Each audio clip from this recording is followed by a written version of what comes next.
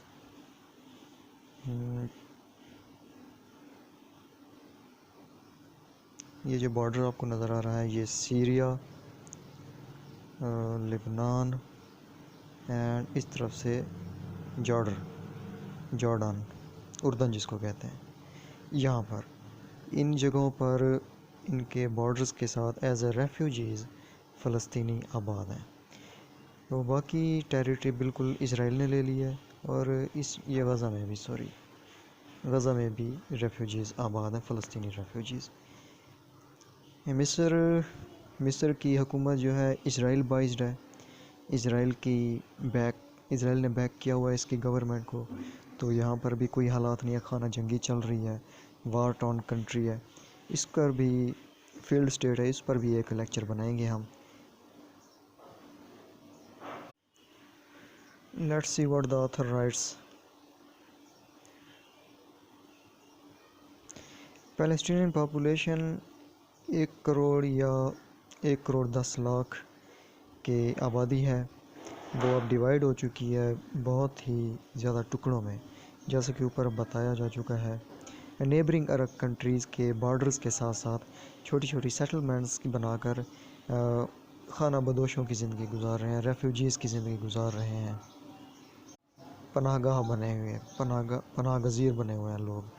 تو یہاں پر ایک ورڈ ہے ڈایاسپورا کا، یہ ڈایاسپورا ایک ورڈ ہے، اس کو اسپیشلی طور پر ریفر کرتے ہیں جیوز کی پاپولیشن کے لیے۔ اس کا مطلب ہے یہودی جو کہ غیر قوموں میں آباد ہونا شروع ہو جاتے ہیں بہت زیادہ تعداد میں، اس آبادی کو ڈایاسپورا کہتے ہیں، اس مائگریشن کو ڈایاسپورا کہتے ہیں۔ اسپیشلی یہ اسپیسیفک کیا گیا ورڈ یہودیوں کے لیے، ان کی پاپولیشن کو دوسرے جس طرح سے مسلم پاپولیشن میں آ کر آباد ہوئے ہیں، بہت زیادہ میجورٹی میں آ کر ان کی مائنورٹی آ گئی اور اپنے آپ کو ایکسپینڈ کرنے لگے، اور دوسری جو میجورٹی تھی ان کو وہاں سے ایووکیٹ کرنے لگے، ان کو ختم کرنے لگے، نسل کشی کرنے لگے، اور خود کو ایز اے میجورٹی ڈکلیئر کر دیا، وہاں پر اپنی ایک پہچان بنا لی۔ اس چیز کو ڈایاسپورا کہتے ہیں۔